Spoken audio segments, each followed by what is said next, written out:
When you think about your book, can you summarize it in one word? Healing. Home to me, when I was little, was a very scary place.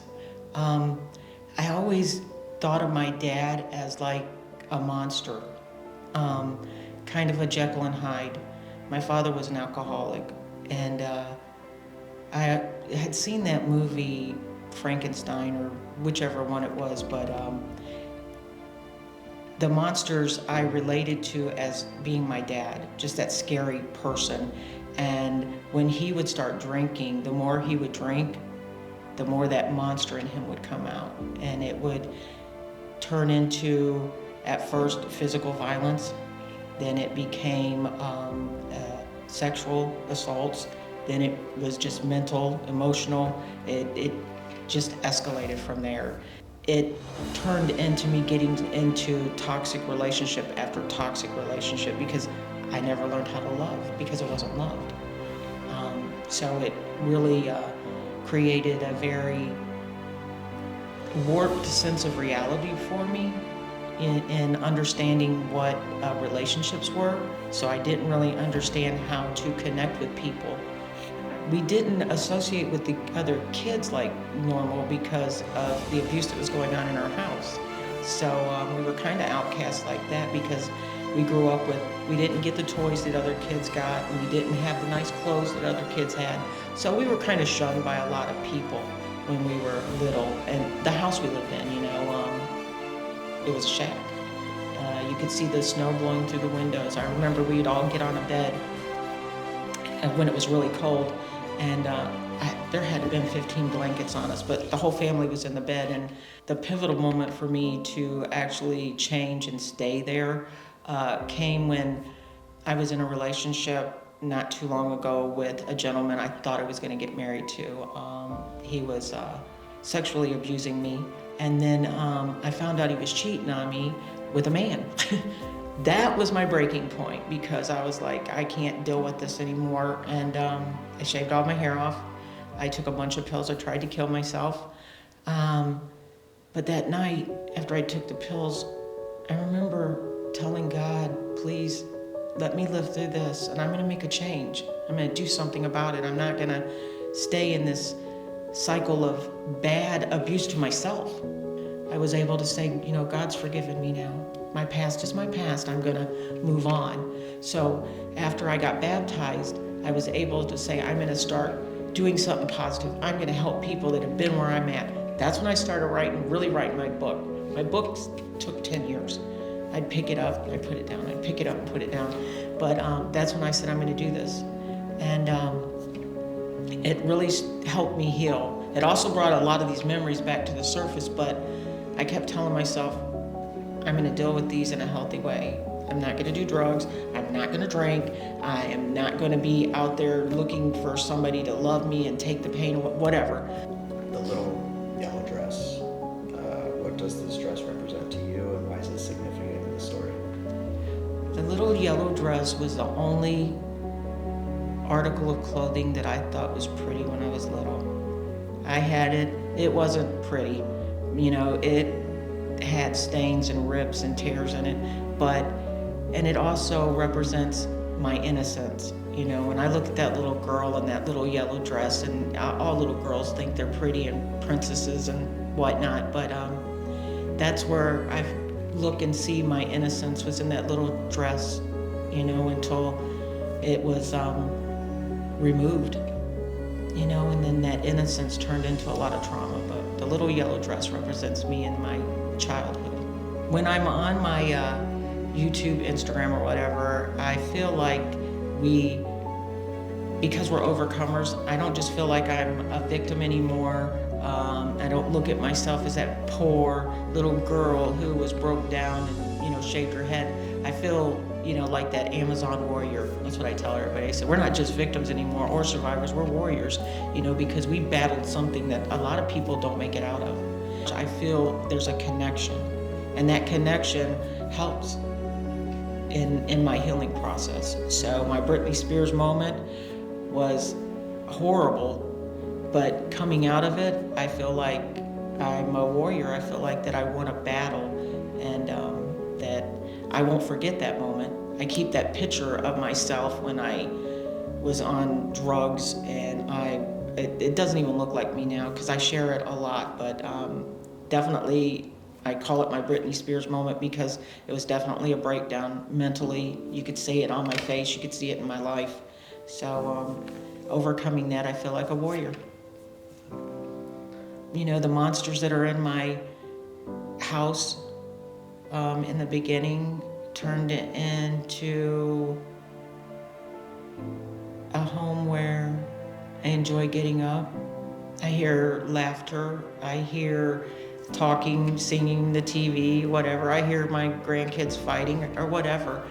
But not having to have that fear, you know, I don't wake up with fear anymore. I don't wake up with anxiety and wondering what this day's gonna hold because now I'm not fearful of whatever's gonna happen today, you know? I know that the people that are in my life are very positive influences on me and want me to flourish and love me for who I am. I don't have to be anybody but who I am. Let's talk about transformation and growth in your story. So how did you begin to reclaim your voice and your sense of self through this book? That night that I tried to kill myself, knowing that I did not want to die, that I wanted to live, and that I always liked to write. I've always done that. I've published a couple poems in the past, and my son even has a poem written on his whole back that I wrote a long time ago called Nobody. It's like, have you ever talked to nobody? If so, what they say? Remembering that, look, you used to do this, you can still do this, you know, you can write. And then I started thinking, you know, I can help people. I can help people with my story. So that was a big part of me reclaiming my life, realizing that even though I can't sing or I can't play the instrument, I still have a talent. I think we all have talents. Mine's just in writing.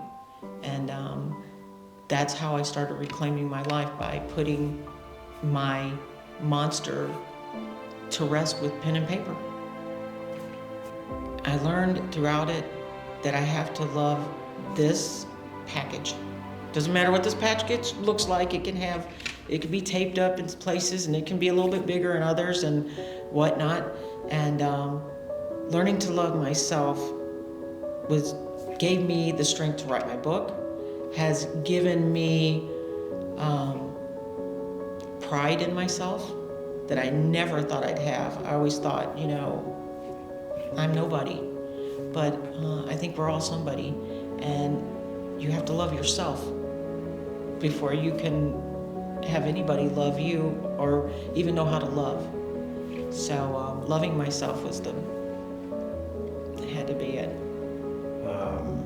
What message do you hope survivors take away from this book?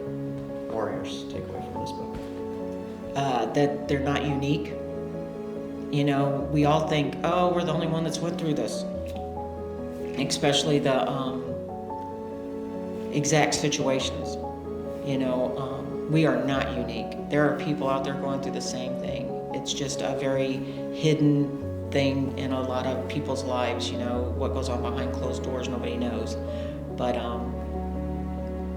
that there are tools out there, there's help, and that you cannot do it on your own. For many years, I thought, that's why I was on a roller coaster. I was like, oh, I'm feeling better, I got this. Nope, I don't. But until I really got help, and I started getting to the root cause of what my triggers were that kept me on that roller coaster, my highs and lows, you have to have support. You have to get help, or, you know, a bad dream will wake me up and I'm back in that little girl for a moment. But I know how to become the woman I am now and not live in that moment. How has the past shaped the person you are today? Oh, it's made me become a voice for the people just like I was, because a child doesn't have a voice. They can't scream and holler and don't even know, you know, what to do and how to reach out. But my past has made me an advocate for child abuse and any other kind of abuse. So my future, I'm already looking into writing another book, which is going to be called Broken Foundations. Kind of goes along with everything else in the book. But I would like to take people that have PTSD like me, that memories pop up, and kind of interview people and have their picture of when they were in their trauma as to their picture when they had overcome it, because mine are so much different. And my future is being an advocate. I'm also looking into motivational speaking, so that I can tell my story and help people see they're not alone, and that you can overcome this, because I was definitely at a breaking point. I could have went either way, but through prayer, and I think that I have a reason that I'm here, because I've had quite a few moments where I shouldn't have made it. So definitely motivational speaking and giving a voice to the voiceless children, are resources that they can heal.